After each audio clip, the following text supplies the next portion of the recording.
ദൈവത്തിന്റെ പരിശുദ്ധമായ നാമം മഹത്വപ്പെടുമാറാകട്ടെ. നമുക്ക് ഒരിക്കൽ കൂടി ഇങ്ങനെ ജീവിതവും പരമ്പര പഠിക്കുവാൻ ദൈവം അവസരം നമുക്ക് ദൈവത്തെ സ്തുതിക്കാം. നമ്മളെ സംബന്ധിച്ച് വ്യത്യസ്തമായ വിഷയങ്ങൾ, നമ്മുടെ പ്രായോഗിക ജീവിതത്തിൽ അഭിമുഖീകരിക്കുന്നതായ പ്രശ്നങ്ങൾ, ഉപദേശ സംബന്ധമായ വിഷയങ്ങൾ, അതുപോലെ മനസ്സിലാക്കാനായിട്ട് പ്രയാസമുള്ള കാര്യങ്ങൾ തുടങ്ങി നമ്മൾ ഇപ്പോഴത്തെ സാഹചര്യത്തിൽ നമ്മൾ അഭിമുഖീകരിക്കുന്നതായ പ്രതിസന്ധികൾ, അത് ഏതൊക്കെ രീതിയിലായിരുന്നാലും അതെല്ലാം കോർത്തിണക്കിയിട്ടുള്ള ഒരു മനോഹരമായ പഠന പരമ്പരയാണ് നമ്മുടെ ജീവനും ജീവിതവും. നമ്മൾ ഇന്നും അതുപോലെ തന്നെ വളരെ മനോഹരമായ ഒരു വിഷയം തന്നെയാണ് പഠിക്കാനായിട്ട് പോകുന്നത്. മനുഷ്യന്റെ ജീവിതത്തിൽ നമ്മൾ നേരിടുന്ന ഏറ്റവും വലിയൊരു പ്രതിസന്ധിയാണ് നമ്മുടെ ശരീരവും നമ്മുടെ മനസാക്ഷിയും നമ്മുടെ രക്ഷിക്കപ്പെട്ട നമ്മുടെ ഉള്ളിൽ ജീവിക്കുന്ന പരിശുദ്ധാത്മാവും തമ്മിലുള്ള പോരാട്ടം എന്ന് പറയുന്നത് ഒരു വലിയ സ്ട്രഗിളാണ്. അതിലാണ് പലപ്പോഴും നമ്മൾ ഈ കാലഘട്ടത്തിൽ പരാജയപ്പെടുന്നതും. എന്നാൽ ഭക്തന്മാരായ ആളുകൾ, സുവിശേഷ പോരാളികളായിട്ടുള്ള ആളുകൾ, അപ്പോസ്തലന്മാരോട് ചുമട് കൊടുത്ത ആളുകളൊക്കെ വിജയിച്ച മേഖല, അവരതിനെ അതിജീവിച്ച ആളുകളാണ്. ഇല്ല എന്നല്ല, എന്നാൽ ശുഭപ്രതീക്ഷയുണ്ട് എന്നാണ് അവർ മുഴുവൻ പഠിപ്പിച്ചത്. റോമാലേഖനം 7-ാം അധ്യായത്തില് അയ്യോ ഞാൻ അരിഷ്ട മനുഷ്യൻ എന്ന് പറഞ്ഞ് നിർത്തുന്നുണ്ടെങ്കിലും വളരെ പ്രതീക്ഷയുള്ള കുറെ കാര്യങ്ങളാണ് തുടർന്നുള്ള വാക്യങ്ങളിലും അധ്യായങ്ങളിലും ഒക്കെ പറയുന്നത്. അപ്പൊ ഇത് ഒരു വിശ്വാസിയുടെ വിലാപമാണോ എന്നുള്ളതാണ് ഇതിന്റെ പിന്നണിയിലുള്ള ആളുകൾ ചോദിക്കുന്ന ചോദ്യം. അതിന് ഉത്തരമാണ് നമ്മൾ ഇന്ന് പ്രിയ മാത്യു തോമസ് സാറിലൂടെ ശ്രദ്ധിക്കാനായിട്ട് പോകുന്നത്. നമുക്ക് കർത്താവിന്റെ നാമത്തിന് മഹത്വം. എല്ലാ പ്രിയ സഹോദരീ സഹോദരന്മാർക്കും സ്നേഹവന്ദനം അറിയിക്കുന്നു. എനിക്ക് ഇങ്ങനെ ദൈവത്തിന്റെ വചനത്തിൽ നിന്ന് പങ്കുവെക്കാൻ അവസരം തന്ന സഹോദരന്മാർക്ക്, എന്നെ പരിചയപ്പെടുത്തിയ ഷൈജൻ ബ്രദറിന്, പ്രാരംഭമായി പ്രാർത്ഥിച്ച ഷാജി ബ്രദറിന് ഒക്കെ നന്ദി പറയുന്നു. റോമാലേഖനത്തിൽ നിന്നാണ് നാം ചിന്തിക്കുന്നതെന്ന് ഷൈജൻ ബ്രദർ മുഖവരിയിൽ പറഞ്ഞു. റോമലേഖനം വളരെ പ്രയാസമുള്ള ഒരു പുസ്തകമാണ്. എന്നെ സംബന്ധിച്ച് അത് വളരെ ബുദ്ധിമുട്ടുള്ള പുസ്തകമാണ്. ഞാൻ ആ പുസ്തകം എപ്പോഴും പഠിക്കുമ്പോൾ അതിൻ്റെ ആഴങ്ങൾ എന്നെ ഭയപ്പെടുത്തിയിട്ടുണ്ട്. എന്നാൽ വീണ്ടും ഇങ്ങനെ ഒരു ക്ലാസ് തന്നപ്പോൾ അത് പ്രയാസമുള്ള പുസ്തകമെങ്കിലും പഠിക്കാനിടയായത് എനിക്കും അത് അനുഗ്രഹമായി, ഗുണമായി എന്ന് ഓർത്ത് ഞാൻ ദൈവത്തെ സ്തുതിക്കുന്നു. നമ്മുടെ വിഷയത്തിന്റെ തലക്കെട്ട് നാം കേട്ടു. അയ്യോ ഞാൻ അരിഷ്ട മനുഷ്യൻ എന്നാണ്. അത് നാം റോമാലേഖനം 7-ാം അധ്യായത്തിന്റെ 24-ാം വാക്യത്തിലാണ് നാം വായിക്കുന്നത്. വീണ്ടും ഈ ടൈറ്റിലിൽ ചോദിക്കുകയാണ്, ഇതൊരു വിശ്വാസിയുടെ വിലാപമാണോ എന്നുള്ള അത്രയുണ്ട് ടൈറ്റില്. അയ്യോ ഞാൻ അരിഷ്ട മനുഷ്യൻ, ഇത് ഒരു വിശ്വാസിയുടെ വിലാപമാണോ? നമ്മുടെ മുൻപിലുള്ള ചുരുക്കം സമയം കൊണ്ട് ഞാൻ വിഷയം അവതരിപ്പിക്കുകയാണ് ചെയ്യുന്നത്. അതിനുശേഷം നമുക്ക് ചർച്ചയും കൂടുതൽ വെളിച്ചവും ചോദ്യങ്ങൾക്ക് ഉത്തരവും ഒക്കെ നമുക്ക് ലഭിക്കും. ദൈവം നമ്മളെ സഹായിക്കട്ടെ. എങ്കിലും നമ്മളിവിടെ ചെയ്യാനായിട്ട് താല്പര്യപ്പെടുന്ന കാര്യം, ഞാൻ അരിഷ്ട മനുഷ്യൻ എന്ന് പറയുന്നത് ഒരു വിശ്വാസിയുടെ വിലാപമാണോ?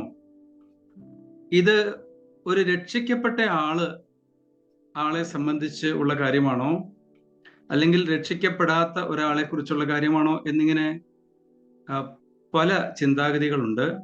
വളരെ ശക്തമായിട്ടുള്ള കാഴ്ചപ്പാടുകൾ, വ്യത്യസ്തമായിട്ടുള്ള കാഴ്ചപ്പാടുകൾ വളരെ പണ്ഡിതന്മാരുടെ ഇടയിൽ തന്നെ ഉണ്ട്. വ്യത്യസ്തമായിട്ടുള്ള കാഴ്ചപ്പാടുകൾ സ്വീകരിക്കുന്ന ആളുകളുണ്ട്.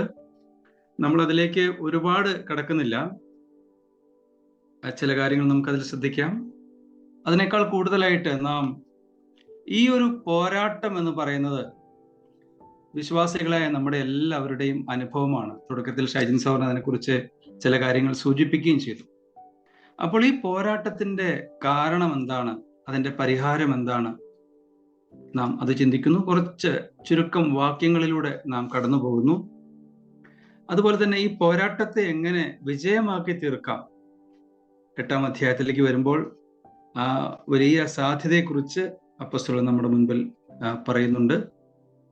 അങ്ങനെ കൺക്ലൂഷനിൽ നമുക്ക് ഈ പോരാട്ടത്തെ വിജയമാക്കാം എന്നുള്ളൊരു ചിന്തയോടുകൂടെ ഇത്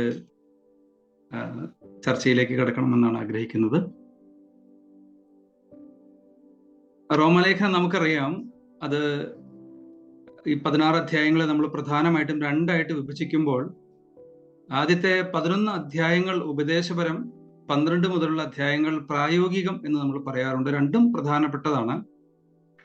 ഒരു പക്ഷിയുടെ 2 ചിറകുകൾ പോലെയാണ് ഉപദേശവും പ്രയോഗവും എന്ന് പറയാറുണ്ട്. കാര്യങ്ങൾ അറിയണം, കൃത്യതയോടുകൂടി അറിയണം, അപ്പോൾ അത് പ്രയോഗിക്കാൻ സാധിക്കുകയുള്ളൂ. പക്ഷിയുടെ 2 ചിറകുകളിൽ ഏതെങ്കിലും ഒന്നിന് ശക്തി കുറവാണ് എങ്കിൽ അത് ഉദ്ദേശിച്ച സ്ഥലത്തേക്ക് എത്താൻ സാധിക്കുകയില്ല. രണ്ടും വളരെ പ്രധാനപ്പെട്ടതാണ്. 11 അധ്യായങ്ങളിൽ പല കാര്യങ്ങൾ പറഞ്ഞിട്ട് അതുകൊണ്ട് എന്ന് പറഞ്ഞ് പൗലോസ് പിന്നീട് പറയുന്നത് പ്രായോഗിക ജീവിതത്തിലേക്കാണ്. റോമാലേഖനം തുടങ്ങുമ്പോൾ തന്നെ നമുക്കറിയാം, അവിടെ പാപത്തെക്കുറിച്ച് പറയുന്നുണ്ട്. മനുഷ്യവംശത്തിന്റെ പാപത്തെക്കുറിച്ച് ദൈവം അതിനെ എത്ര ഗൗരവമായിട്ട് എടുക്കുന്നു എന്നുള്ളതായ കാര്യം, ഈ പാപത്തിന് മനുഷ്യവർഗത്തിന്, പാപം ചെയ്ത മനുഷ്യവർഗത്തിന് ദൈവത്തിന്റെ ശിക്ഷാവിധി ഉറപ്പാണ് എന്നുള്ള കാര്യം, അതിനുശേഷം നാം ദൈവത്തിന്റെ നീതിയെക്കുറിച്ചും കർത്താവായ യേശുക്രിസ്തുവിലൂടെയുള്ള പാപപരിഹാരം, മനുഷ്യന് ലഭിക്കുന്ന നീതീകരണം, വിശുദ്ധീകരണം, ഈ വിഷയങ്ങളിലേക്ക് പോയിട്ടാണ് പിന്നെ പ്രായോഗിക വിഷയങ്ങളിലേക്ക് വരുന്നത്. അവിടെ പ്രായോഗിക വിഷയങ്ങളിലേക്ക് നാം വരുമ്പോൾ ദൈവനീതിയുടെ സ്വഭാവം വിശ്വാസിയുടെ ജീവിതത്തിൽ എങ്ങനെയായിരിക്കണം എന്നുള്ളതിന്റെ വിശദാംശങ്ങളാണ് നാം 12 മുതലുള്ള അധ്യായങ്ങളിൽ കാണുന്നത്. നാം 7-ാം അധ്യായത്തിലെ 24-ാം വാക്യമാണ് ഇതെന്ന് നാം പറഞ്ഞു. 7-ാം അധ്യായം നാം ശ്രദ്ധിക്കുമ്പോൾ അവിടെ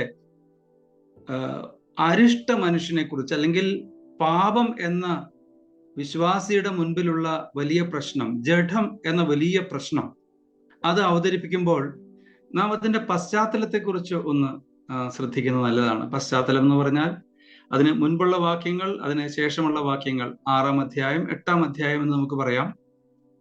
6-ാം അധ്യായം ശ്രദ്ധിക്കുമ്പോൾ അവിടെ വിശുദ്ധീകരണത്തെ കുറിച്ചാണ് പറയുന്നത്. 8-ാം അധ്യായത്തിലേക്ക് വരുമ്പോൾ ആത്മാവിലുള്ള ജീവിതം, ആത്മാവിന്റെ നിയന്ത്രണത്തിലുള്ള ജീവിതം, അല്ലെങ്കിൽ കൃപയാലുള്ള ജീവിതം എന്നുള്ള ഒരു കാര്യമാണ് പറയുന്നത്. അപ്പോൾ വിശുദ്ധീകരണത്തെക്കുറിച്ച് പറഞ്ഞു, 6-ാം അധ്യായത്തിലെ ക്രിസ്തീയ സ്വാതന്ത്ര്യത്തെക്കുറിച്ച് പറഞ്ഞു.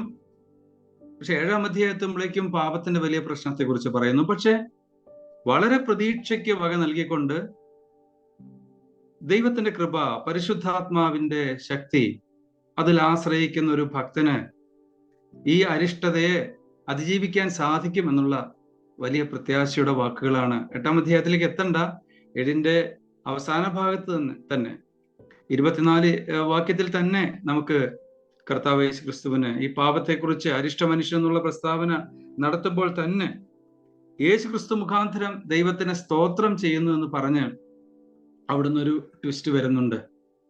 എത്ര പ്രത്യാശ തരുന്ന കാര്യമാണ് അത്. നമുക്കിനി ഈ ഒരു വിഷയത്തെക്കുറിച്ചുള്ള പല കാഴ്ചപ്പാടുകൾ നമുക്കൊന്ന് ശ്രദ്ധിക്കാം വേഗത്തിൽ. ഒരുപാട് സമയം അതിനുവേണ്ടി എടുക്കുന്നില്ല. അയ്യോ, ഞാൻ അരിഷ്ട മനുഷ്യൻ, ഈ മരണത്തിന് അധീനമായ ശരീരത്തിൽ നിന്ന് എന്നെ ആർ വിടുവിക്കും എന്നാണ് ചോദിക്കുന്നത്. ഇത് അപ്പസ്തോലനായിട്ടുള്ള പൗലോസ് രക്ഷിക്കപ്പെട്ട ശേഷം പറയുന്നതാണോ ഇത്, അതോ രക്ഷിക്കപ്പെടുന്നതിന് മുൻപുള്ള പൗലോസിന്റെ വാക്കുകളാണോ ഇത് എന്ന് ചോദിക്കുന്ന ആളുകളുണ്ട്. അല്ലെങ്കിൽ രക്ഷിക്കപ്പെട്ട ഒരു വിശ്വാസിയുടെ വാക്കുകളാണോ ഇത്, അതോ രക്ഷിക്കപ്പെടാത്ത ഒരു വ്യക്തിയുടെ, അല്ലെങ്കിൽ രക്ഷിക്കപ്പെടാത്ത ഒരു യഹൂദന്റെ, അല്ലെങ്കിൽ ശൗലിന്റെ വാക്കുകളാണോ ഇത് എന്ന് ചോദിക്കുന്നവരുണ്ട്. രക്ഷിക്കപ്പെടാത്ത ഒരു വ്യക്തിയുടെ വാക്കുകളാണ് ഇത് എന്ന് പറയുമ്പോൾ അവിടെ ഒരു ചോദ്യമുണ്ട്. ഞാൻ, എൻ്റെ, എനിക്ക് എന്നിങ്ങനെ എത്രയോ തവണ ഈ ഒരു വേദഭാഗത്ത് പൗലോസ് ആവർത്തിച്ച് പറയുന്നുണ്ട്. അപ്പോൾ ഈ ഞാൻ എന്ന് പറയുന്നത് എന്താണ്? പൗലോസ് അല്ല, അല്ലെങ്കിൽ ആരാണ്? പൗലോസ്, രക്ഷിക്കപ്പെട്ട പൗലോസ്, രക്ഷിക്കപ്പെടാത്ത പൗലോസ്. അപ്പോൾ ഇവിടെ ഞാൻ എന്ന് ആവർത്തിച്ച് പറയുമ്പോൾ അത് പൗലോസ് അല്ല, രക്ഷിക്കപ്പെടാത്ത ഒരു വ്യക്തിയാണ്. അതൊരു യഹൂദനല്ല. പലതരത്തിലുള്ള വ്യാഖ്യാനങ്ങൾ അതിലുണ്ട്. അപ്പൊ അതിനെ ചിലർ പറയുന്നത്, ഈ ഞാൻ എന്ന് പറയുന്നത് വേറൊരു വ്യക്തിക്ക് പകരമായി പൗലോസ് സംസാരിക്കുന്നതാണ്. പൗലോസിന്റെ ഒരു രീതി നാം ശ്രദ്ധിച്ചാൽ, ചോദ്യം ചോദിക്കുന്നു, ഉത്തരം പറയുന്നു, ചോദ്യം ചോദിക്കുന്നു, ഉത്തരം പറയുന്നു.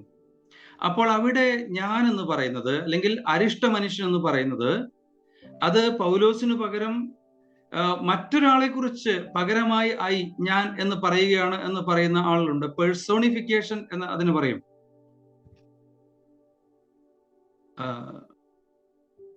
പേഴ്സോണിഫിക്കേഷൻ എന്ന് പറയുമ്പോൾ ഇപ്പോൾ ഇവിടെ പറയുന്നത് ആൾമാറാട്ടം എന്ന് അതിന് മലയാളത്തിലെ പരിഭാഷയുണ്ട്. അപ്പൊ ഈ ഞാൻ എന്ന് പറയുന്നത് ഇത് ആദമായിരിക്കാം, അല്ലെങ്കിൽ മനുഷ്യവംശത്തെ പൊതുവായിട്ട് പറയുന്നതായിരിക്കാം, പാപികളായ സകല മനുഷ്യരെയും കുറിച്ച് പറയുന്നതായിരിക്കാം, അല്ലെങ്കിൽ ഇത് ഇസ്രയേലിനെ കുറിച്ച് പറയുന്നതായിരിക്കാം. അന്ന് ആ നിലയിലുള്ള പല വാദഗതികളുണ്ട്. ഇത് സുവിശേഷം കേട്ട, അല്ലെങ്കിൽ ദൈവത്തെക്കുറിച്ച് മനസ്സിലാക്കി അല്പം ദൈവിക ചിന്തയുള്ള ഒരാളുടെ പ്രതികരണമായിരിക്കാം രക്ഷിക്കപ്പെടാത്ത ഒരാളുടെ ചിന്ത എന്ന് ഒക്കെ അതിനെ വ്യാഖ്യാനിക്കുന്ന ആളുകളുണ്ട്. പക്ഷെ എന്തായാലും ഒരു കാര്യം വളരെ വ്യക്തമാണ്.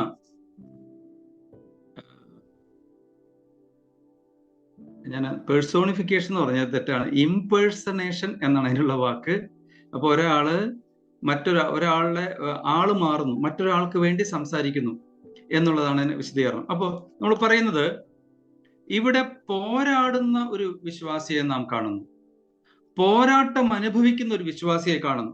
24-ാം വാക്യം നാം വായിച്ചതുപോലെ തന്നെ 19-ാം വാക്യത്തിൽ പൗലോസ് പറയുന്നു, ഞാൻ ചെയ്യുവാൻ ഇച്ഛിക്കുന്ന നന്മ ചെയ്യുന്നില്ലല്ലോ, ഇച്ഛിക്കാത്ത തിന്മയത്രേ പ്രവർത്തിക്കുന്നത്. വലിയൊരു പോരാട്ടമാണത്.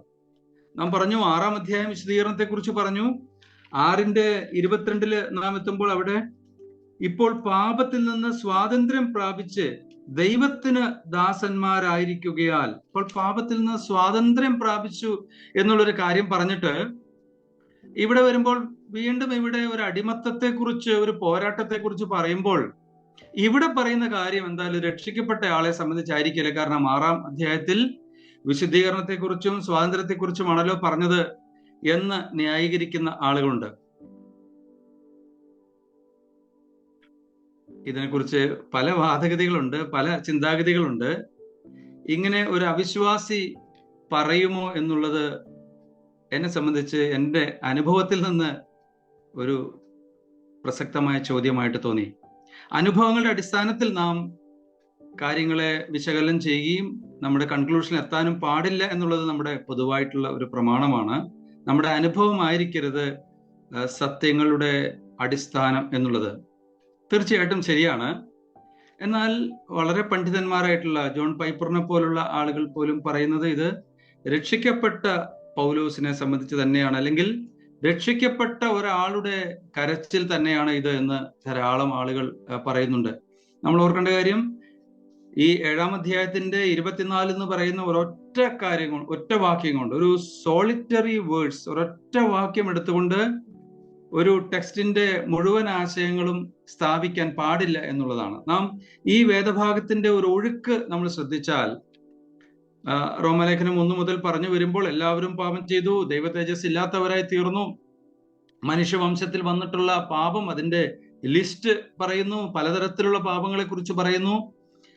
എന്നാൽ അനുദിനം മനുഷ്യൻ പാപം ചെയ്ത് ദൈവത്തോട് പിന്നെയും അകന്ന് അവൻ വലിയ ശിക്ഷാവിധിക്ക് യോഗ്യനായി തീർന്നു എന്നുള്ള കാര്യം പറയുമ്പോൾ, ദൈവത്തിന്റെ നാമത്തിന് മനുഷ്യൻ തന്റെ പ്രവൃത്തികളിലൂടെ, പാപപ്രവൃത്തികളിലൂടെ അപമാനം വരുത്തി എന്ന് പറഞ്ഞ ശേഷം ദൈവത്തിന്റെ ന്യായവിധിക്ക് മനുഷ്യൻ അർഹനാണ് എന്ന് പറഞ്ഞ് അവിടെയാണ് കർത്താവ് യേശു ക്രിസ്തുവിലൂടെ രക്ഷയെക്കുറിച്ചും നീതിയെക്കുറിച്ചും ഒക്കെ ദൈവത്തിന്റെ വചനത്തിന് പറയാനുള്ളത്. എന്നിട്ട് പറയുന്നു, കൃപയാൽ മാത്രം, വിശ്വാസത്താൽ മാത്രം, ക്രിസ്തുവിന്റെ പൂർത്തീകരിക്കപ്പെട്ട പ്രവൃത്തിയാൽ മാത്രം, ദൈവനാമ മഹത്വത്തിന് വേണ്ടി മാത്രം, അങ്ങനെയാണ് രക്ഷ എന്ന് പറഞ്ഞു വരുന്ന ആ ഒഴുക്കിൽ ഈ ഒരു പോരാട്ടം, വിശ്വാസിയുടെ ഈ ഒരു പോരാട്ടം എന്ന് പറയുന്നത് അത് സത്യമാണ്. എന്നാൽ അതിനെ വിജയിക്കാൻ സാധിക്കും ദൈവത്തിന്റെ കൃപയിൽ. ന്യായപ്രമാണം അവനെ പാപത്തിൽ നിന്ന് കരകയറാൻ സാധിക്കാതെ പാപബോധം പിന്നെയും അവന്റെ ഉള്ളിൽ വരുത്തിക്കൊണ്ട് അവൻ അതിൽ നിന്ന് ജയിക്കാൻ കഴിയാതെ വരുമ്പോൾ ദൈവത്തിന്റെ കൃപ, ദൈവത്തിന്റെ ആത്മാവിന്റെ സഹായം എന്നുള്ളത് വലിയ ആശ്വാസം തരുന്നു എന്നുള്ള ആ ഒരു ചിന്ത അതിൽ ചേർത്ത് ചിന്തിക്കുമ്പോൾ റോമാലേഖനം 7:24 നമുക്ക് ഒരു രക്ഷിക്കപ്പെട്ട ആളുടെ ഒരു വിലാപമായിട്ട് തീർച്ചയായിട്ടും സ്വീകരിക്കാൻ സാധിക്കും. അതിന്റെ വ്യാഖ്യാനം എന്തും ആവട്ടെ, ഏതെല്ലാം വ്യാഖ്യാനങ്ങൾ ഉണ്ടായിക്കോട്ടെ, നമുക്ക് അതിൽ നിന്ന് പ്രധാനമായിട്ടും നാം ചിന്തിക്കേണ്ടത്, നമ്മൾ തുടക്കത്തിൽ ഷൈജൻ സൗരം പറഞ്ഞതുപോലെ ഈ കാര്യം നാം മനസ്സിലാക്കുന്നത് വഴി പോരാട്ടം ഏതുമാവട്ടെ ഇതിനെ എങ്ങനെ അതിജീവിക്കാൻ സാധിക്കും, എന്തുകൊണ്ട് ഇത് വരുന്നു, എന്താണ് ഇതിന്റെ കാരണങ്ങൾ എന്നുള്ള കാര്യത്തിലേക്ക് നമുക്ക് ഒന്ന് ശ്രദ്ധിക്കാം. എന്തായാലും ഇതൊരു വിശ്വാസിയുടെ തേങ്ങലാണ്, കരച്ചിലാണ് എന്ന് നാം പറയുമ്പോൾ വളരെ പ്രസക്തമായിട്ടുള്ള ചില ന്യായങ്ങൾ അതിലുണ്ട്. ഇവിടെ നേരത്തെ പറഞ്ഞതുപോലെ ഞാൻ, എനിക്ക്, എൻ്റെ എന്നൊക്കെ പറയുന്നത് ഏകദേശം ഈ വേദഭാഗത്ത് മാത്രം 40 പ്രാവശ്യമാണ് ആവർത്തിച്ച് പറയുന്നത്. എന്ന് മാത്രമല്ല, അത് പ്രസന്റ് ടെൻസിലാണ്, വർത്തമാനകാലത്തിലാണ്. അപ്പോൾ ഈ പറയുന്ന കാര്യം ഒരു വിശ്വാസിയുടെ ജീവിതകാലം മുഴുവൻ ഒരുപോലെ ഈ പോരാട്ടം അല്ലെങ്കിൽ ഈ ദയനീയമായിട്ടുള്ള അവസ്ഥ, അരിഷ്ട മനുഷ്യൻ എന്നുള്ള അവസ്ഥ ഒരു രക്ഷിക്കപ്പെട്ട വിശ്വാസിയുടെ ജീവിതകാലം മുഴുവൻ അത് നിലനിൽക്കുന്നു എന്നുള്ളതല്ല.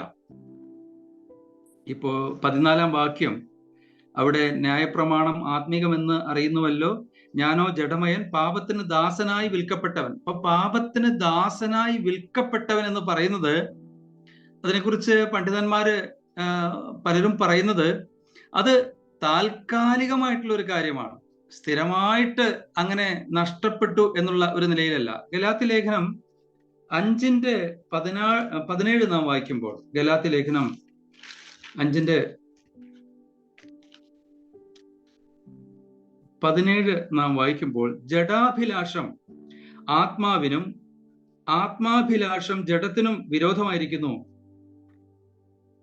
നിങ്ങൾ ഇച്ഛിക്കുന്നത് ചെയ്യാതെ വണ്ണം അവ നമ്മിൽ പ്രതികൂലമല്ലോ. ഇത് രക്ഷിക്കപ്പെട്ട ആളുകളെ കുറിച്ച് പറയുന്നതാണ് എന്നുള്ള കാര്യത്തിൽ സംശയമില്ല.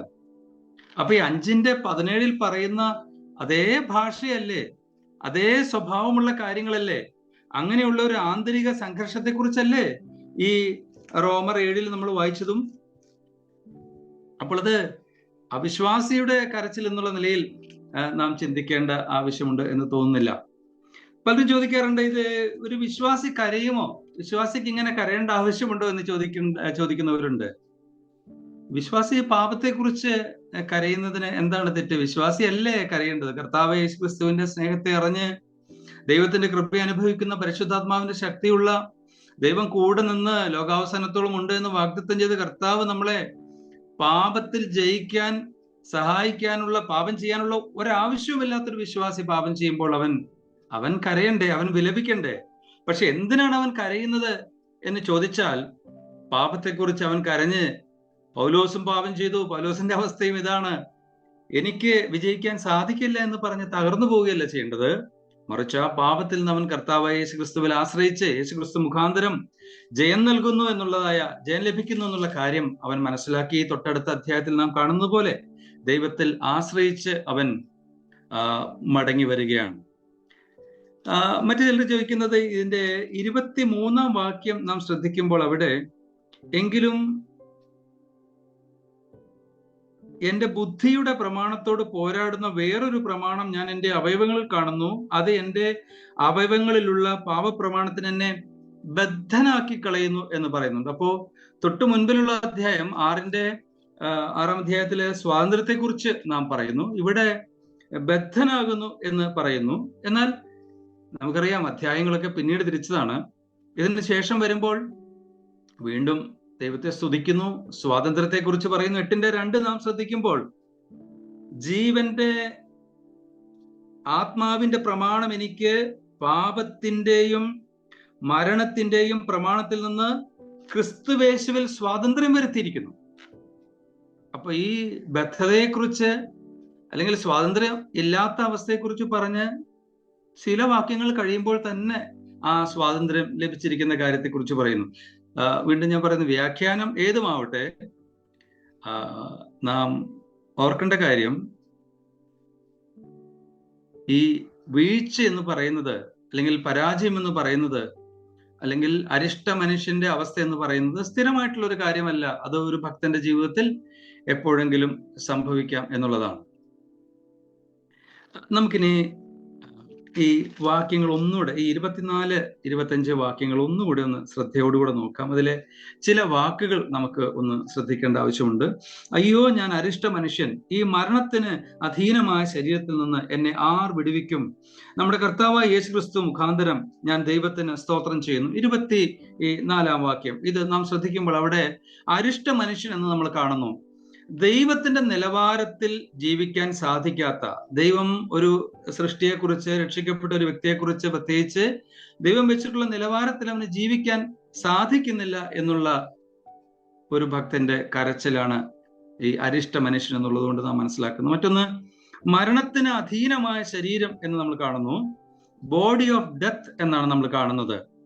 അതായത് ദൈവത്തെ പ്രസാദിപ്പിക്കാനുള്ള വിശ്വാസിയുടെ ആഗ്രഹത്തിന്റെ ഏറ്റവും വലിയ തടസ്സം എന്ന് പറയുന്നത് മരണത്തിന് അധീനമായ ശരീരം എന്നുള്ളതാണ്. ശരീരം എന്ന് പറഞ്ഞാൽ അതില് യാതൊരു ദോഷവും ഇല്ല എന്ന് നമുക്കറിയാം. എന്നാൽ ദൈവത്തിന്റെ താല്പര്യത്തിന് വിപരീതമായിട്ടുള്ള ആ മനുഷ്യന്റെ ശരീരത്തിലെ അവന്റെ സ്വഭാവം, അല്ലെങ്കിൽ അവന്റെ പ്രകൃതം എന്നുള്ളത് കൊണ്ടാണ് ഇവിടെ ജഡം എന്നുള്ളത് കൊണ്ട് ഉദ്ദേശിക്കുന്നത്, അല്ലെങ്കിൽ ശരീരം എന്നുള്ളത് കൊണ്ട് തീർച്ചയായിട്ടും ഉദ്ദേശിക്കുന്നത്.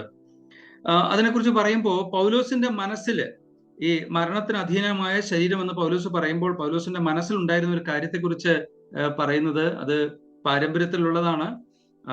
തർശീഷ് എന്ന് പറയുന്ന സ്ഥലത്തെ പുരാതനമായ ഗോത്രവർഗക്കാരുടെ ഇടയിൽ ഒരു രീതി ഉണ്ടായിരുന്നു. ഒരു ദുഷ്ടനായിട്ടുള്ള മനുഷ്യൻ, അദ്ദേഹം ഒരാളെ കൊലപാതകം ചെയ്താൽ, കൊന്നുകളഞ്ഞാൽ, ആ അദ്ദേഹത്തിന്റെ കുറ്റത്തിന് പകരം ചെയ്യുന്നത് എന്താണെന്ന് ചോദിച്ചാൽ, ഈ കൊല്ലപ്പെട്ട മനുഷ്യൻ, ആ മനുഷ്യന്റെ ജഡശരീരം ഈ കൊന്നയാളുടെ ശരീരത്തോട് ചേർത്ത് ബന്ധിച്ച് ശിഷ്ടകാലം അവൻ അങ്ങനെ ജീവിക്കണം. അപ്പോൾ ഈ മൃതശരീരം അത് സാവധാനം ഇൻഫെക്ഷൻ വന്ന് ഉണ്ടാകാവുന്ന പ്രയാസങ്ങൾ ഊഹിക്കാമല്ലോ. അത് മുഴുവൻ ഈ മനുഷ്യന് അല്പാൽപമായിട്ട് ലഭിച്ച് ഇദ്ദേഹത്തിന് അവസാനം അന്ത്യം വരികയാണ്. ആ അന്ത്യം വരുന്നത് വരെ ഈ മൃതശരീരത്തെ ഇദ്ദേഹത്തോട് ചേർത്ത് ബന്ധിക്കുക എന്നുള്ള ഒരു രീതി അവിടെ ഉണ്ടായിരുന്നു. അപ്പോൾ ഈ ഒരു കാര്യം മനസ്സിൽ വെച്ചുകൊണ്ടാണ് മരണത്തിന് അധീനമായ ശരീരം എന്ന് പൗലോസ് പറയുന്നത് എന്ന് ആളുകൾ പറയാറുണ്ട്. അപ്പോൾ ഈ ഒരു പഴയ മനുഷ്യന്റെ, അല്ലെങ്കിൽ പാപ സ്വഭാവത്തിന്റെ, ജഡത്തിന്റെ, ആ ശരീരത്തിന്റെ ജീർണത എന്ന് പറയുന്നത് അല്പാൽപമായിട്ട് ഈ നല്ല മനുഷ്യനെ ബാധിക്കുന്നു. മറ്റൊരു വിധത്തിൽ പറഞ്ഞാൽ, പരസഹായം കൂടാതെ ഈ അവസ്ഥയിൽ നിന്ന് അദ്ദേഹത്തിന് ഒരിക്കലും മോചനമില്ല എന്നുള്ളതാണ്. മറ്റൊന്ന്, ആർ വിടുവിക്കുമെന്ന് ചോദിക്കുന്ന ആ ഒരു പ്രസ്താവനയും ആ വാക്കിനും വളരെ പ്രാധാന്യമുണ്ട്. അവിടെ വിടുവിക്കുക എന്ന് പറയുന്നത് കൊണ്ട് ഒരു യോദ്ധാവ് യുദ്ധത്തിൽ അദ്ദേഹം മാരകമായിട്ട് പീഡിപ്പിക്കപ്പെടുന്നു. അദ്ദേഹത്തിന് യുദ്ധത്തിൽ വലിയ പരസഹായം ലഭിക്കാതെ അദ്ദേഹത്തിന് രക്ഷ ലഭിക്കാൻ, അല്ലെങ്കിൽ മോചനം ലഭിക്കാൻ സാധിക്കാത്ത ഒരവസ്ഥ, അങ്ങനെയുള്ള ഒരു വ്യക്തിയുടെ ചിത്രമാണ് ഇവിടെ ആർ വിടുവിക്കും എന്ന് ചോദിക്കുന്നത്. നമുക്കറിയാം, നാം പാപമോചനത്തെ കുറിച്ച് നാം ചിന്തിക്കുമ്പോൾ, അല്ലെങ്കിൽ ഇവിടെ നാം വിടുതലിനെ കുറിച്ച് ചിന്തിക്കുമ്പോൾ നാം ഓർക്കേണ്ട കാര്യം, പുതിയ നിയമത്തിൽ നമുക്ക് പാപത്തിന്റെ ശിക്ഷയിൽ നിന്നുള്ള മോചനം ഒരു വിശ്വാസിക്ക് കർത്താവ് യേശുക്രിസ്തുവിലുള്ള വിശ്വാസം മൂലം ലഭിക്കുന്നുണ്ട്. പാപത്തിന്റെ ശിക്ഷയിൽ നിന്നുള്ള സമ്പൂർണമായിട്ടുള്ള മോചനം ലഭിക്കുന്നുണ്ട്. എന്നാൽ പാപത്തിന്റെ സ്വാധീനത്തിൽ നിന്നും, ശക്തിയിൽ നിന്നും, സാന്നിധ്യത്തിൽ നിന്നും നമുക്ക് പൂർണ്ണമായ മോചനം ലഭിക്കുന്നില്ല എന്നുള്ളത് നമുക്കറിയാം. വിശുദ്ധീകരണത്തിൽ നാം വരുമ്പോൾ പാപത്തിന്റെ ശക്തിയിൽ നിന്ന്, സ്വാധീനത്തിൽ നിന്ന് നാം വിടുവിക്കപ്പെടുന്നുണ്ട്. എന്നാൽ പാപമുള്ള ഒരു ലോകത്തിൽ നാം ജീവിക്കുന്നിടത്തോളം, പാപത്തിന്റെ സാന്നിധ്യം നമുക്കുള്ളിടത്തോളം നമുക്ക് ഈ ഒരു പോരാട്ടം നമുക്കുണ്ടാകാം. എന്നാൽ അത് എപ്പോഴും ഒരുപോലെ ആയിരിക്കില്ല. 8-ാം അധ്യായം നാം ശരിക്കും പഠിച്ചു കഴിയുമ്പോൾ നമുക്കിതിൽ വളരെ വിജയിക്കുവാൻ തീർച്ചയായിട്ടും സാധിക്കും.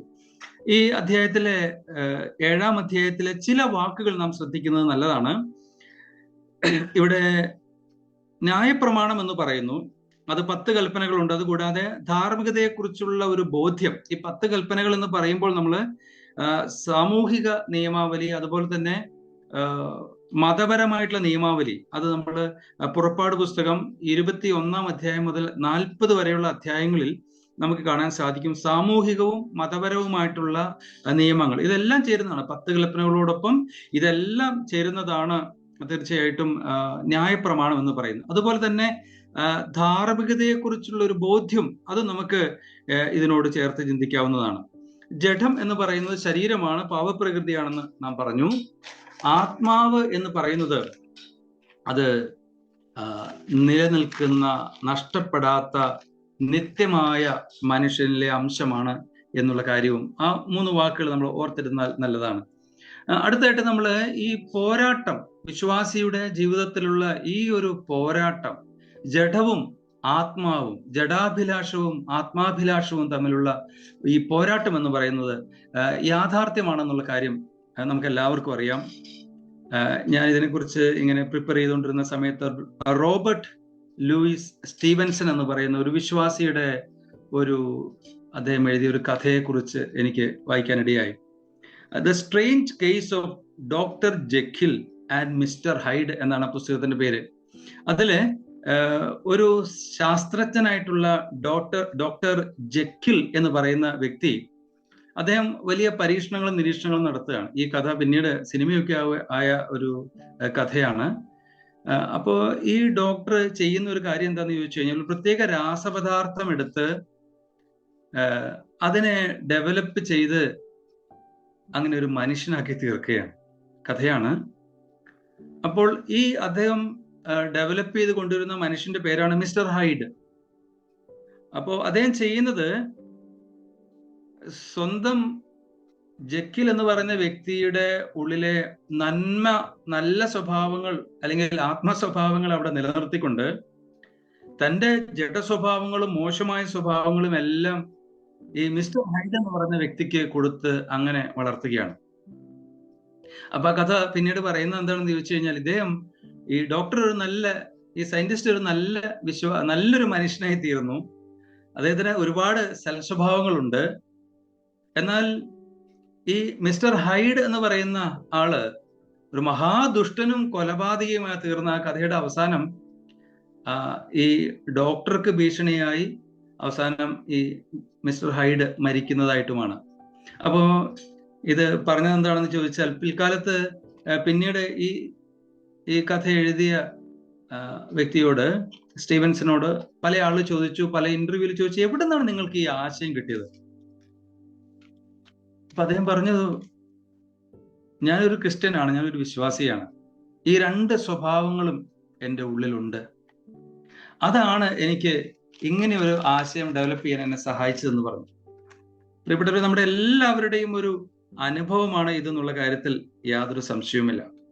ചോദ്യം ഇതാണ്, നമ്മിൽ ഒന്നാം ആദം അല്ലെങ്കിൽ ആ പഴയ സ്വഭാവം നമ്മുടെ ജീവിതത്തിലുണ്ട്. കർത്താവായ യേശുക്രിസ്തുവിലൂടെ നമുക്ക് ലഭിച്ചിട്ടുള്ള ആത്മസ്വഭാവമുണ്ട്. ഇതിൽ ഏതാണ് കൂടി നിൽക്കുന്നത്, ഏതാണ് കുറഞ്ഞു നിൽക്കുന്നത്? ഇത് രണ്ടും എപ്പോഴും വിപരീത ശക്തികളാണ് എന്ന് നമുക്കറിയാം. അപ്പോൾ ഈ പോരാട്ടത്തിൽ ആര് വിജയിക്കുന്നു എന്നുള്ളത് വളരെ പ്രധാനപ്പെട്ട ഒരു കാര്യമാണ്. എല്ലാ വിശ്വാസിയും ജീവിതത്തിൽ അനുഭവിക്കുന്ന ഒരു പ്രശ്നം. നമുക്കും നമ്മുടെ ജീവിതത്തിൽ പലപ്പോഴായിട്ട് ഇങ്ങനെ ഒരു അനുഭവം ഉണ്ടായിട്ടുണ്ടെന്ന് ഞാൻ വിചാരിക്കുന്നു. ചിലപ്പോൾ നമുക്ക് തോന്നും, ഞാൻ രക്ഷിക്കപ്പെട്ട ആളാണോ? സ്നാനപ്പെടുന്നതിന് മുമ്പ് ഞാനൊരല്പം വൈകിച്ചത്, എൻ്റെ അനുഭവം പറഞ്ഞാൽ അത് കുറച്ചുകൂടെ ആത്മസ്വഭാവം വരട്ടെ, ജഡസ്വഭാവം ഇനിയും മാറാനുണ്ട് എന്ന് വിചാരിച്ച സമയമുണ്ട്. ചിലപ്പോഴൊക്കെ സഭായോഗത്തിന് പോകാതിരുന്നത് അല്പം കൂടെ ആത്മസ്വഭാവം വരട്ടെ എന്ന് വിചാരിച്ചിട്ടാണ്. വിവാഹത്തിന് മുൻപായിട്ട് ആത്മസ്വഭാവത്തെ ഒന്നുകൂടെ ഒന്ന് കൂട്ടണം, വന്നിട്ട് വിവാഹം എന്ന് ആഗ്രഹിച്ചിരുന്നു. നമുക്കൊക്കെ ഈ വിധത്തിലുള്ള അനുഭവം ഉണ്ടാവാം. എന്നാൽ നമുക്കത് പൂർണ്ണമായി സാധിക്കുകയില്ല. തീർച്ചയായിട്ടും നമുക്ക് അതിൽ മുന്നോട്ട് വരാൻ നമുക്ക് സാധിക്കും. എന്നാൽ പരിപൂർണമായിട്ട് നമുക്ക് അത് സാധിച്ചെടുക്കുക അസാധ്യമാണ് എന്നുള്ളത് നമുക്കറിയാം. ഇത് രണ്ടും വിപരീത സ്വഭാവമാണത്. അത് തിന്മയുടെ പഴയ മനുഷ്യനും നീതിയുള്ള പുതിയ മനുഷ്യനും ഇവർ തമ്മിലുള്ള പോരാട്ടമാണ്. ഇത് രണ്ടിന്റെയും ഒരു കോമ്പിനേഷൻ ആണ് എന്നുള്ളതാണ് യാഥാർത്ഥ്യം. അപ്പോൾ ഈ പോരാട്ടത്തിൽ ആർക്കാണ് മുൻകൈ എന്നുള്ളതാണ്, നമുക്ക് ആരുടെ മുൻകൈയാണ് വേണ്ടത് എന്നുള്ളതാണ്. എപ്പോഴാണ് നമ്മളെ ജഡമനുഷ്യന് മുൻപിൽ തോറ്റുപോകുന്നത് എന്നുള്ളത് വളരെ പ്രധാനപ്പെട്ട കാര്യമാണ്. പ്രിയപ്പെട്ടവരെ, കർത്താവ് നമ്മളോട് തന്റെ പിന്നാലെ ചെല്ലാൻ പറഞ്ഞു, ക്രൂശുമെടുത്ത് ചെല്ലാൻ പറഞ്ഞു. എന്നാൽ കർത്താവായ യേശു ക്രിസ്തുവിന്റെ പിന്നാലെ ക്രൂശുമെടുത്ത് ചെല്ലുന്ന ഒരു വിശ്വാസിയുടെ ജീവിതത്തിലെ ബാക്കിയുള്ള കഥയാണ് വാസ്തവത്തിൽ ഈ പോരാട്ടം എന്ന് പറയുന്നത്. കഷ്ടം സഹിക്കാൻ വരം ലഭിച്ചിരിക്കുന്നു എന്ന് നാം ദൈവത്തിന്റെ വചനത്തിൽ വായിക്കുന്നുണ്ട്. കർത്താവിനെ പിൻഗമിക്കുന്നവർക്ക് ഈ പോരാട്ടം എന്നുള്ളത് ഒരു യാഥാർത്ഥ്യമാണ്. പ്രിയപ്പെട്ടവര്, പൗലൂസിനെ ഓർക്കുക. പൗലൂസ് തന്റെ അനുഭവമാണ് പറയുന്നത്. മിസ്റ്റർ അപ്പോസ്റ്റൽ എന്ന് പറയാൻ കഴിയുന്ന ഒരാളാണ്, അല്ലെങ്കിൽ മിസ്റ്റർ സ്പിരിച്വൽ എന്ന് പറയാൻ കഴിയുന്ന ഒരാളാണ്. 13 പുസ്തകങ്ങൾ എഴുതിയ ആളാണ്. എന്റെ അനുകാരികളാകുവിൻ എന്ന് പറയാൻ ധൈര്യം കാണിച്ച ഒരു വ്യക്തി. അങ്ങനെയുള്ള ആള് പറയുകയാണ് തന്റെ പോരാട്ടം താൻ ആഗ്രഹിക്കുന്ന നന്മയല്ല, ആഗ്രഹിക്കാത്ത തിന്മ ചെയ്യുന്നു എന്നുള്ളതാണ്. അപ്പൊ ഇത് രണ്ടും കൂടി എങ്ങനെ ഇത് യോജിച്ചു പോകുമെന്നുള്ളത് വളരെ പ്രധാനപ്പെട്ട കാര്യമാണ്. എങ്ങനെ പൗലോസിന് ഒരു സമയത്ത് ആഗ്രഹിക്കാത്ത തിന്മ ഞാൻ ചെയ്യുന്നു, ഞാൻ അരിഷ്ട മനുഷ്യനാണെന്ന് പറയുമ്പോൾ അതേ പൗലോസ് തന്നെ എന്റെ അനുകാരികളാകൂ എന്ന് പറയുവാൻ സാധിക്കുന്നത് എങ്ങനെയാണ്? അവിടെയാണ് പ്രിയപ്പെട്ടവരെ നമ്മൾ ഈ 7-ാം അധ്യായം വായിച്ച്, അല്ലെങ്കിൽ 24-ാം വാക്യം വായിച്ച് പൗലോസിന് ഇത് പറ്റി, ഇത് ഏത് വിശ്വാസിക്കും പറഞ്ഞിട്ടുള്ളതാണെന്ന് പറഞ്ഞ് നമ്മൾ പിന്നോട്ട് പോവുകയല്ല, മറിച്ച് ഇതിന് പരിഹാരമുണ്ട്. ഈ പോരാട്ടത്തിൽ നമുക്ക് വിജയത്തിലേക്ക് പോകാൻ സാധിക്കുമെന്നുള്ള കാര്യം നാം തിരിച്ചറിയണം. എന്തുകൊണ്ടാണ് നമുക്ക് ഈ പോരാട്ടം ഉണ്ടാകുന്നത്, ഈ സ്ട്രഗിൾ ഉണ്ടാകുന്നത് എന്ന് ചോദിച്ചാൽ, നാം 14-ാം വാക്യത്തിൽ നാം വായിക്കുന്നു, ന്യായപ്രമാണം ആത്മീകമാണ്, സ്പിരിച്വൽ ആണ് എന്ന് പറയുന്നു.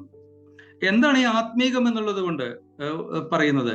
നമുക്കറിയാം, പ്രമാണങ്ങളെല്ലാം അധികവും ഔട്ട്വേർഡ് ആണ്, പുറമേയുള്ള കാര്യങ്ങളാണ് ഇത് ചെയ്യുന്നതെങ്കിൽ ന്യായപ്രമാണത്തിന്റെ അന്തസത്ത എന്ന് പറയുന്നത് ഇത് ഉള്ളിലുള്ളതാണ്, ഉള്ളിലുള്ള മനുഷ്യനെയാണ് അത് വെളിപ്പെടുത്തുന്നത്. കർത്താവ് യേശു ക്രിസ്തു ന്യായപ്രമാണം മുഴുവൻ കൊടുത്ത കർത്താവ് പഴയ നിയമത്തിലെ ന്യായപ്രമാണത്തെ താൻ വ്യാഖ്യാനിച്ചപ്പോൾ വ്യഭിചാരത്തെ, ഒരു സ്ത്രീയെ തെറ്റായ രീതിയിൽ നോക്കിയാൽ വ്യഭിചാരം ചെയ്തു എന്ന് പറഞ്ഞു. കൊലപാതകത്തെ കർത്താവ് വ്യാഖ്യാനിച്ചു തന്നത് കോപിച്ചാൽ കൊലപാതകം ചെയ്തു എന്നുള്ളതാണ്. അപ്പോൾ ന്യായപ്രമാണം ആത്മീകം എന്ന് പറയുമ്പോൾ അതിന്റെ അന്തസത്ത എന്ന് പറയുന്നത് അത് അകത്തെ മനുഷ്യന്റെ പ്രവൃത്തിയാണ്.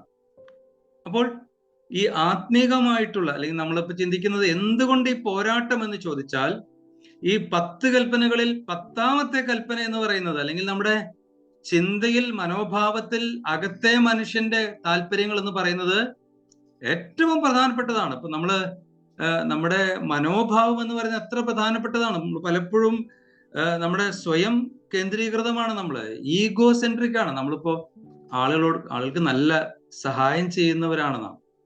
ആളുകളെ നാം വീട്ടിലേക്ക് സ്വീകരിക്കുന്നു, നല്ല ഹോസ്പിറ്റാലിറ്റിയും നല്ല സേവനവും നമ്മൾ കൊടുക്കുന്നു.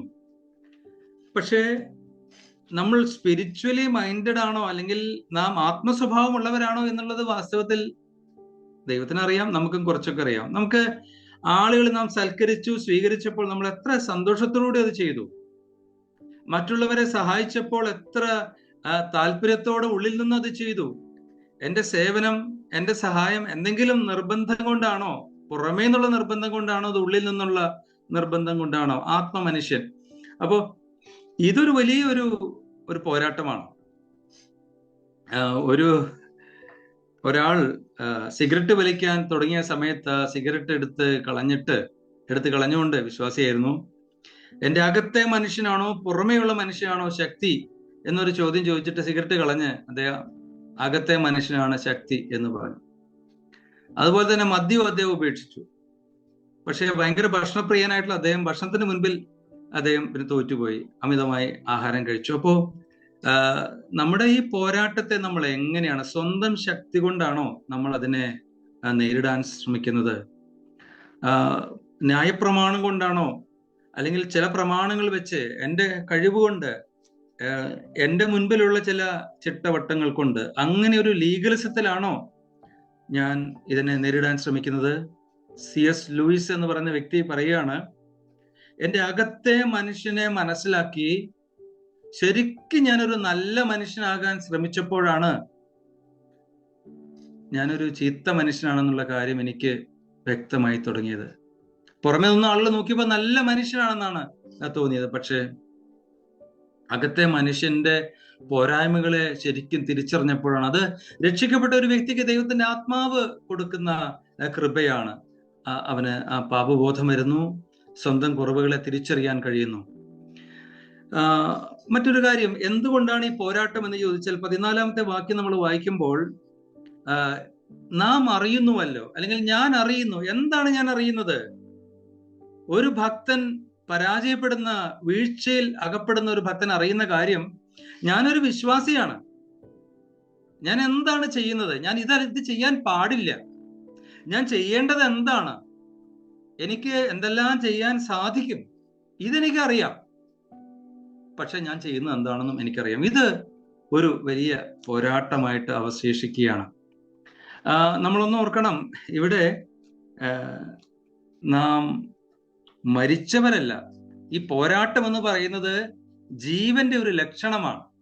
ദൈവത്തിന്റെ മക്കളാണ് നാം എന്നുള്ളത് കൊണ്ടാണ് നമുക്ക് ഈ ജീവൻ ഉള്ളത് കൊണ്ടാണ് ഈ പോരാട്ടമുള്ളത്. നോക്കൂ, അവിശ്വാസിയായിട്ടുള്ള ഒരു വ്യക്തിയെ സംബന്ധിച്ച്, രക്ഷിക്കപ്പെടാത്ത ഒരു വ്യക്തിയെ സംബന്ധിച്ച് അവന് ഈ ഒരു വേദനയോ കരച്ചിലോ ഇല്ല. അവൻ പാപത്തിൽ തുടരുകയും പാപത്തെ അവൻ ആസ്വദിക്കുകയും ചെയ്യുകയാണ്. അപ്പോൾ ഇത് ആശ്വാസത്തിന് വക തരുന്ന ഒരു കാര്യമാണ്. എന്തുകൊണ്ടാണ് നമുക്ക് ഈ പോരാട്ടം? അതിനു മുമ്പ് നമ്മൾ ചിന്തിച്ചത് ഈ പോരാട്ടം എന്നുള്ളത് ഒരു യാഥാർത്ഥ്യമാണ് എന്നുള്ളതാണ്. നമുക്ക് അവസാന ഭാഗത്തേക്ക് വരുമ്പോൾ നമുക്ക് ഈ പോരാട്ടത്തെ എങ്ങനെ വിജയമായി തീർക്കാം എന്നുകൂടെ നമുക്ക് ചിന്തിക്കാം. പ്രിയപ്പെട്ടവരെ, നമുക്കറിയാം, എത്ര ഭക്തനായിട്ടുള്ള വിശ്വാസിയാണെങ്കിലും അവൻ പാപത്തിൽ വീഴാനുള്ള സാധ്യതയുണ്ട്. എന്നാൽ പാപത്തിൽ വീഴുന്ന ഒരു വിശ്വാസിക്ക് മടങ്ങി വരാനുള്ള വലിയ സാധ്യതയുണ്ട്. അവൻ മടങ്ങി വരുമ്പോഴും ഒരു കാര്യം അവൻ ഓർക്കേണ്ടത്, പാപത്തിൽ തുടരാൻ അവന് അനുവാദമില്ല എന്നുള്ളതാണ്. 1 യോഹന്നാൻ 3:9 നാം കാണുന്നു, ദൈവത്തിൽ നിന്ന് ജനിച്ചവൻ ആരും പാപം ചെയ്യുന്നില്ല. അതിന്റെ ടെൻസും വ്യാകരണവും ഒക്കെ നമ്മൾ പരിശോധിക്കുമ്പോൾ അതൊരു പ്രസന്റ് ഇംപെരേറ്റീവ് ആയിട്ടാണ് പറയുന്നത്. എന്ന് പറഞ്ഞാൽ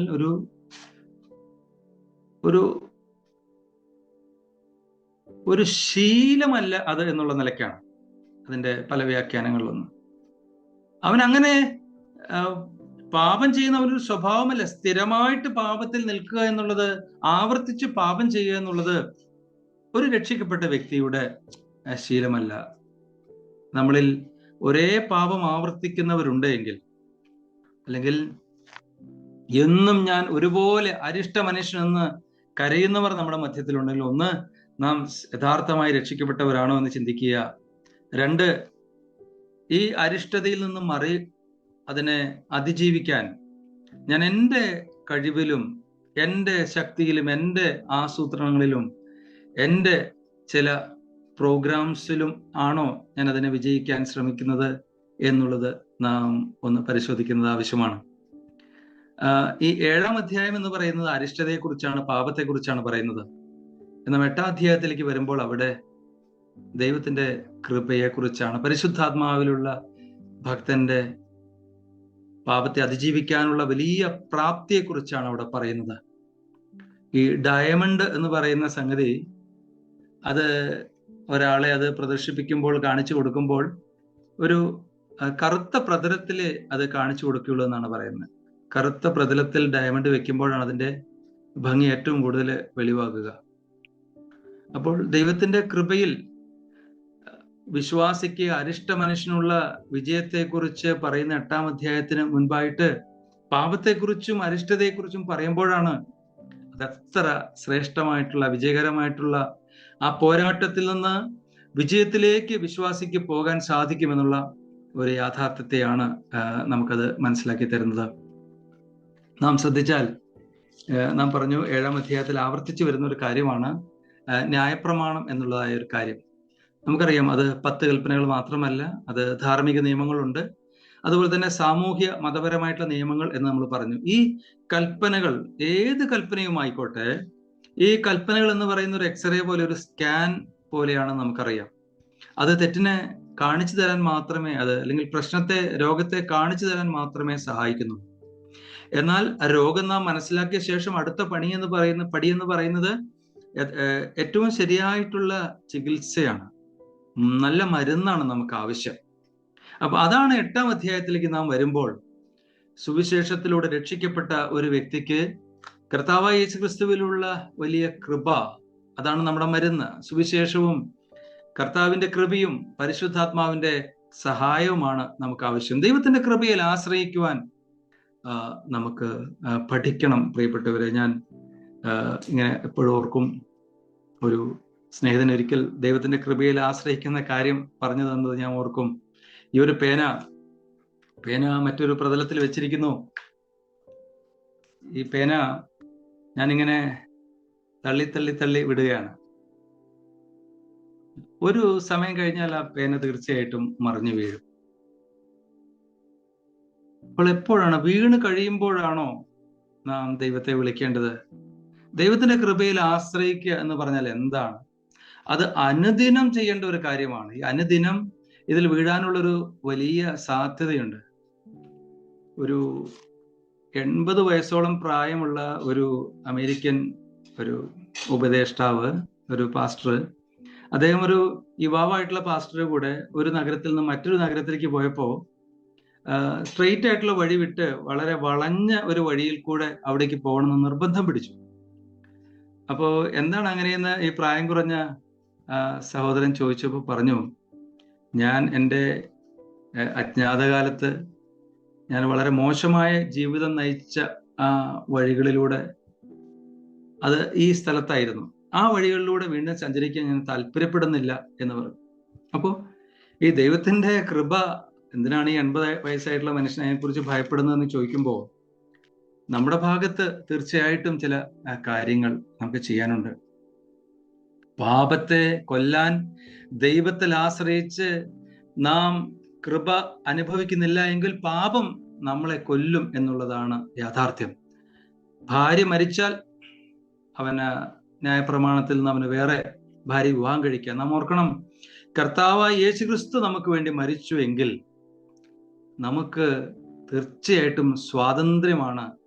കർത്താവായ യേശുക്രിസ്തുവിലൂടെ ദൈവം തരുന്ന കൃപയിൽ നമുക്ക് ന്യായപ്രമാണത്തിൽ നിന്ന്, ചില ചിട്ടകളിൽ നിന്ന്, ചില കാര്യങ്ങൾ മാത്രം ചെയ്ത് ഞാൻ ഉണ്ടാക്കിയിട്ടുള്ള ചില കാര്യങ്ങൾ വെച്ച് എനിക്ക് വിജയിക്കാൻ സാധിക്കും എന്ന് ചിന്തിക്കുന്നത് വലിയ അപകടമാണ്. റോമർ 6:1 പറയുന്നു, കൃപ പെരുകേണ്ടതിന് പാപം ചെയ്തുകൊണ്ടിരിക്കുക എന്നോ ഒരു നാളും അരുത് എന്ന് പറയുന്നു. പ്രിയപ്പെട്ടവരെ, നാം ഒരു കാലത്ത് നാം ഏറ്റവും നിന്ദ്യമായി എണ്ണിയ ചില കാര്യങ്ങളിലേക്കാണ് നാം ഈ കൃപ അനുഭവിക്കാതെ പഴയ പാപങ്ങൾ അല്ലെങ്കിൽ പാപം ആവർത്തിക്കുമ്പോൾ എന്താണ് നാം ചെയ്യുന്നത്? നല്ല ആഹാരം നമുക്ക് കഴിക്കാനുള്ളപ്പോ ഗാർബേജ്, ഏറ്റവും മോശമായിട്ടുള്ള ചീഞ്ഞ സാധനങ്ങൾ കഴിക്കാനായിട്ട് നാം തയ്യാറാകുകയാണ്. നമുക്ക് ദൈവത്തിന്റെ കൃപയിൽ ആശ്രയിക്കാൻ എത്രയോ സാധിക്കും. ഞാനത് പറഞ്ഞപ്പോൾ ജോർജ് ഉമ്മൻ എന്നെ ഒരു സ്നേഹിതനെ കുറിച്ച് ഞാൻ ഓർത്തു പോവുകയാണ്. അദ്ദേഹം വളരെ സോഫ്റ്റ് സ്പോക്കൺ ആയിട്ടുള്ള, ഒരിക്കലും ആരോടും കോപിക്കാത്ത പ്രകൃതമുള്ള ഒരു മനുഷ്യൻ. അപ്പോൾ അദ്ദേഹം ഞങ്ങൾ അന്ന് ഒരേ ചർച്ചിലാണ്. അവിടെ ഞങ്ങളുടെ സീനിയേഴ്സിന്റെ ഒരു എന്റർടൈൻമെന്റ് പ്രോഗ്രാം അന്ന് ചർച്ച് മീറ്റിങ്ങിന് ശേഷം ഉണ്ടായിരുന്നു. അപ്പോൾ ഒരു ലോട്ട് ഇടും, അതിൽ കാണുന്നത് വായിക്കുക, അത് ചെയ്യുക എന്നുള്ളതാണ്. അപ്പോൾ ജോർജ് ഉമ്മൻ എന്ന് പറയുന്ന, ഞങ്ങൾ ഉമ്മച്ചായ എന്ന് വിളിക്കുന്ന വ്യക്തിക്ക് കിട്ടിയത് 2 മിനിറ്റ് നേരം ക്ഷോഭിച്ചുകൊണ്ട് ഒരു പ്രകടനം നടത്തുക എന്നുള്ളതായിരുന്നു. അപ്പൊ എല്ലാവരും പറഞ്ഞു അദ്ദേഹത്തിന് അത് സാധിക്കില്ല, കാരണം അദ്ദേഹം എത്ര സോഫ്റ്റ് ആയിട്ടുള്ള ആളാണ്, ബ്രദറിന് അത് സാധിക്കില്ല, അതുകൊണ്ട് കുഴപ്പമില്ല, അത് ഇട്ടിട്ട് വേറൊരു ലോട്ട് എടുത്ത് അതിലുള്ളത് ചെയ്താൽ മതി എന്ന് പറഞ്ഞു. അപ്പൊ അദ്ദേഹം കോപിക്കുക എന്നുള്ള കാര്യം അത് പോക്കറ്റിലേക്ക് ഇട്ടിട്ട് അദ്ദേഹം അവിടെ ഒരു പ്രകടനം കാഴ്ചവെച്ചിട്ട് എല്ലാവരും ഭയപ്പെട്ടു പോയി. പിന്നീട് ഞാൻ അദ്ദേഹത്തോട് ചോദിച്ചു, ഒരിക്കലും ഇങ്ങനെ ഒരു ആളെ കണ്ടിട്ടില്ലോ എന്ന് ചോദിച്ചപ്പോൾ അദ്ദേഹം പറഞ്ഞു, എന്നെ കുറിച്ച് അറിയാഞ്ഞിട്ടാണ്, ഞാൻ മഹാകോപിഷ്ടനാണ്. 27 വർഷമായി വിവാഹം കഴിച്ചിട്ട് ഭാര്യ ആലീസ്, അവരോട് ചോദിച്ചാൽ അറിയാം, ഞാൻ ഈ 27 വർഷത്തിനിടയ്ക്ക് ചില ദിവസം ഇതുപോലെ കോപിഷ്ടനായിരുന്നു. എന്തുകൊണ്ടാണ് അങ്ങനെ സംഭവിച്ചതെന്ന് അദ്ദേഹം തന്നെ പറയുകയാണ്, രാവിലെ എഴുന്നേറ്റ് ഞാൻ 1 മണിക്കൂർ പ്രാർത്ഥിക്കും, ദൈവത്തിന്റെ കൃപയ്ക്ക് വേണ്ടി അപേക്ഷിക്കും. എൻ്റെ കോപത്തെ അതിജീവിക്കാൻ എന്നെ സഹായിക്കണമേ എന്ന് ഞാൻ എല്ലാ ദിവസവും ദൈവത്തിന്റെ സന്നിധിയിൽ ഇരിക്കും. അങ്ങനെയാണ് എൻ്റെ ദിവസം ആരംഭിക്കുന്നത്. അത് ഈ 27 വർഷത്തിനിടയ്ക്ക് തെറ്റിപ്പോയ ചില ദിവസങ്ങളുണ്ട്, അന്നാണ് ഇത് സംഭവിച്ചിട്ടുള്ളത് എന്ന് അദ്ദേഹം പറയുകയായിരുന്നു. അപ്പോൾ ദൈവത്തിന്റെ കൃപയിൽ ആശ്രയിച്ച് നമ്മുടെ പാപത്തെ, നമ്മുടെ ബലഹീനതകളെ അതിജീവിക്കുക എന്ന് പറയുന്നത് അത് സാധ്യമാണ്. നമുക്കത് എത്രത്തോളം ചെയ്യാൻ സാധിക്കുന്നുണ്ട് പ്രിയപ്പെട്ടവര്. 24 വാക്യത്തിന്റെ 2 ഭാഗത്ത് യേശുക്രിസ്തു മുഖാന്തരം ഞാൻ ദൈവത്തിന് സ്തോത്രം ചെയ്യുന്നു എന്നാണ് നാം വായിക്കുന്നത്.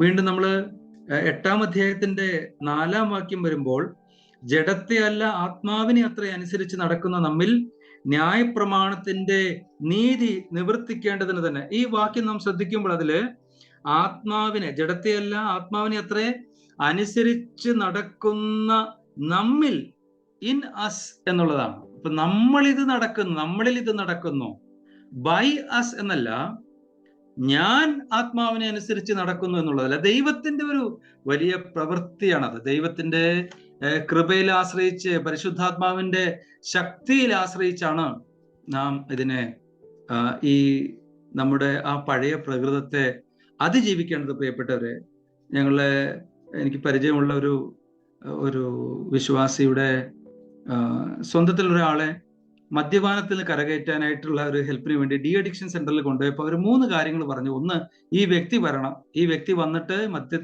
മദ്യപാനത്തിന് അടിമയായിട്ടുള്ള വ്യക്തി ആദ്യം സമ്മതിക്കണം, അയാൾക്ക് ഈ ദുശീലമുണ്ട്, അത് തെറ്റാണെന്ന് അദ്ദേഹം സമ്മതിക്കണം, അതിനെ മറികടക്കാൻ അദ്ദേഹത്തിന് താല്പര്യമുണ്ടെന്ന് അദ്ദേഹം സമ്മതിക്കണം. 2ാമത്തെ കാര്യം, ഇദ്ദേഹത്തെ ഈ കാര്യത്തിൽ സഹായിക്കാനായിട്ട് ചില ആളുകളോട് അക്കൗണ്ടബിലിറ്റി, കാര്യങ്ങൾ തുറന്നു പറയാൻ അദ്ദേഹം തയ്യാറാവണം.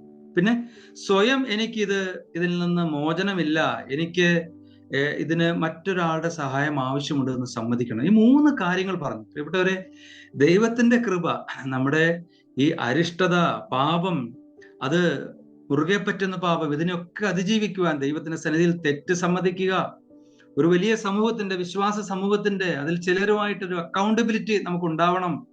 ദൈവം സഹായിച്ചിട്ടല്ലാതെ എനിക്കിതിൽ വിജയിക്കാൻ സാധിക്കില്ല എന്ന് പറയണം. അപ്പോഴാണ് നമ്മിൽ, ഇൻ അസ്, നമ്മുടെ കഴിവിനാൽ അല്ല ഇത് നേടിയെടുക്കുന്നത്, ദൈവം സഹായിച്ചിട്ടാണ്. അപ്പോൾ ഈ വിശുദ്ധീകരണം എന്ന് പറയുന്നതും പ്രിയപ്പെട്ടവർ, ഇത് ദൈവത്തിന്റെ പ്രവൃത്തിയാണ്. മത്സ്യത്തെ പിടിക്കാനാണല്ലോ പറഞ്ഞത്.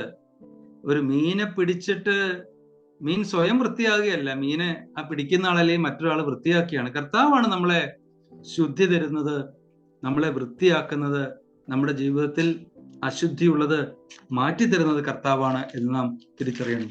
ഗലാത്യ ലേഖനം 5:1 നാം വായിക്കുന്നത്, കർത്താവിലേക്ക് തിരിച്ച് വരിക, അല്ലെങ്കിൽ ആത്മാവിനെ അനുസരിച്ച് നടക്കുക എന്നുള്ളതാണ്. അപ്പോ നമ്മള് ചുറ്റും നോക്കിയിട്ട് ആകെ പ്രശ്നം എല്ലാം പ്രശ്നമാണ്, ഒരു കാര്യം ശരിയാവുന്നില്ല എന്ന് പറയുമ്പോൾ, നമ്മൾ കർത്താവിന്റെ വേല ചെയ്ത്, പ്രാർത്ഥിച്ച്, കൂട്ടായ്മ ആചരിച്ച്, ദൈവത്തിന്റെ വചനത്തിലെ സത്യങ്ങൾ അന്വേഷിച്ച്, മറ്റുള്ളവരെ സഹായിച്ച്, നല്ല കാര്യങ്ങൾ ചെയ്ത്, അങ്ങനെ തിരക്ക് പിടിച്ച്, അങ്ങനെ ബിസി ആയിട്ട് നമ്മൾ പോകുമ്പോൾ, അപ്പോഴാണ് പ്രിയപ്പെട്ടവരെ ദൈവത്തിന്റെ കൃപ നമുക്ക് അനുഭവിക്കാൻ സാധിക്കുന്നത്. അല്ലാതെ നമ്മൾ വെറുതെ ദൈവത്തിന്റെ കൃപ ലഭിക്കുന്നില്ല എന്ന് പറഞ്ഞാൽ ഒരിക്കലും ഇത് ശരിയാകില്ല. തീർച്ചയായിട്ടും ദൈവത്തിൽ നിന്ന് നമുക്ക് ഒരു ശക്തി ലഭിക്കണം. ഇപ്പോ ഈ വാഹനങ്ങൾ ഓടുന്നതിനെ സംബന്ധിച്ച് സ്റ്റോറേജ് പ്രിൻസിപ്പിൾ, അതുപോലെ തന്നെ കോണ്ടാക്ട് പ്രിൻസിപ്പിൾ എന്ന് പറയാറുണ്ട്. ഒന്ന്, സ്റ്റോറേജ് പ്രിൻസിപ്പിൾ എന്ന് പറഞ്ഞാൽ അതിൽ ഇന്ധനം ഒഴിച്ച്, പെട്രോളോ ഡീസലോ ഒഴിച്ച് അത് ഓടുന്നു.